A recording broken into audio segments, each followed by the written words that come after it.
You see someone hurting, you try to help, and you say the exact wrong thing. The paradox is, your advice, your solutions, your positivity might be the very thing pushing them away. The number one thing they actually need to hear is not what you think. This is a meditation on what to say when you don't know what to say. Let's begin. Let me tell you a story. There once was a young boy who broke his mother's favorite porcelain bowl. Panicked, he picked up the pieces, his small hands trembling, cutting his fingers in the process. When his mother entered the room, she gasped, not at the mess, but at the blood. She rushed forward. The boy braced for punishment, but she said nothing. Instead, she knelt beside him, took his hands gently, and began picking out the shards. Her eyes never left his. "I'm sorry, Mama," the boy whispered. Still, she said nothing. She just nodded and kept holding his hands.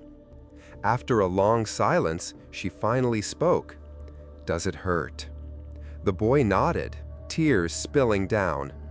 And then she said the one thing that healed him more than any lecture, any punishment, any advice could have.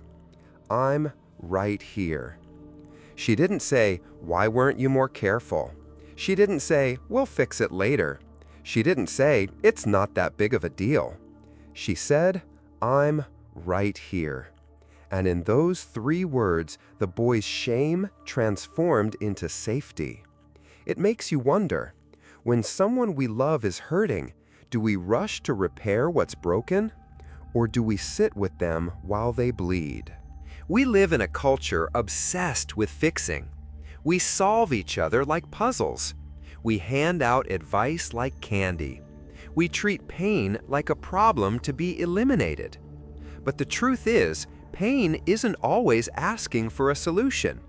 Sometimes it's asking for witness, for presence, for dignity. Yet most of us were never taught this. We learn to distract others from their feelings, cheer them up so we feel more comfortable, offer solutions to validate our usefulness, stay silent because we don't know what to say. We confuse connection with contribution. We think, if I can't offer answers, then I'm not helping. But what if the most powerful thing you can offer isn't something you say, but the space you hold? So what should you say when someone is hurting? You say, "I'm here. I see you. You're not alone." Not, "at least." Not, "you should." Not, "let me tell you what worked for me." Because when someone is in pain, they're not looking for answers. They're looking for anchoring. They don't need your expertise. They need your presence. When you say, "I'm here," you're saying, "I'm not rushing you. I'm not minimizing you. I'm not trying to escape this moment." You are not a therapist. You are not their guru. You are someone who cares enough to stay. And in that staying, something holy happens. Pain softens, walls melt, trust deepens. Now, bring someone to mind. Someone you know who is hurting. It could be recent, it could be long-standing. Picture them in front of you.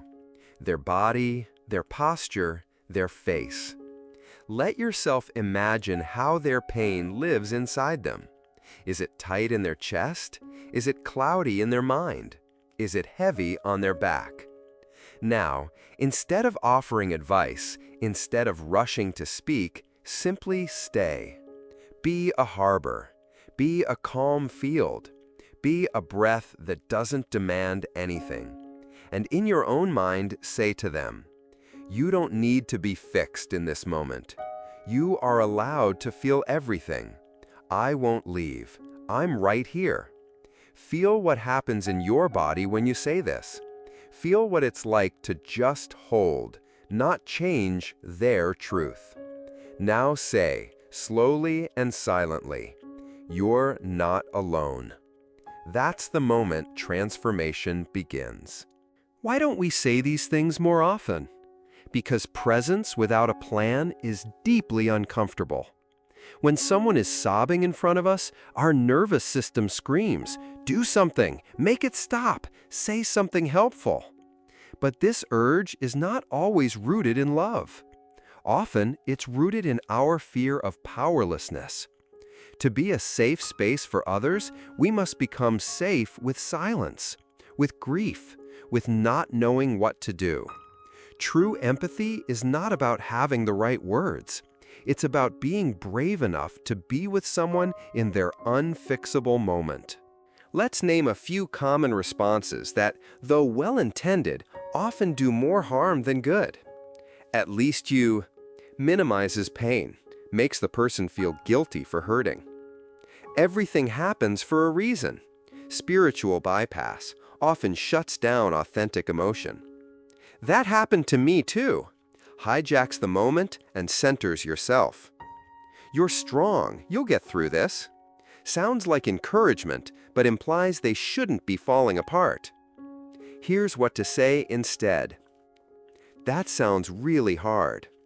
You don't have to go through this alone. I may not fully understand, but I'm here. Would it help to talk about it more, or should I just sit with you? The shift isn't in having magic phrases. It's in the tone, the posture, and the spirit behind them. It's saying, "I'm not here to fix you. I'm here to find you." Holding space isn't just a poetic idea. It's a practical, relational skill. Here's what it looks like in everyday life. You sit quietly with your friend as they cry and offer a tissue, not a solution. Your child says, "I don't know what's wrong with me," and instead of correcting them, you say, "Want to talk or just have a hug?" Your partner shares anxiety about their job, and instead of listing options, you say, "That sounds like a lot. I'm with you." Notice what's missing: fixing, judging, interrupting, performing. And in their place, presence, permission, patience. This is how we heal, not by doing, but by being. When we practice this kind of presence, something extraordinary happens. Not only does the other person feel safer, we begin to change. We become less anxious, less performative, more attuned. Our relationships become deeper, not because we have the right words, but because we've become the right environment. And that's what pain needs most: a loving environment, a space where it doesn't have to hide, a space where it can breathe and, in time, transform. Let me leave you with this. Proverbs for the hurting heart. When someone is hurting, don't offer a ladder, offer your presence.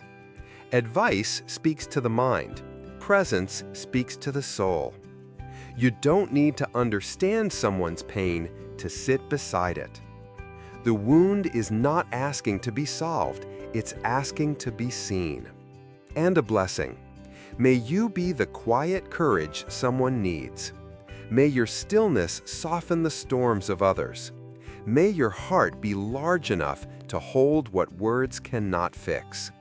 And may you always remember, the deepest healing comes not through advice, but through love made visible.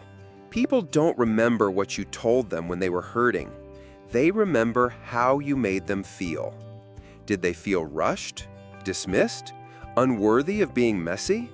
Or did they feel something else?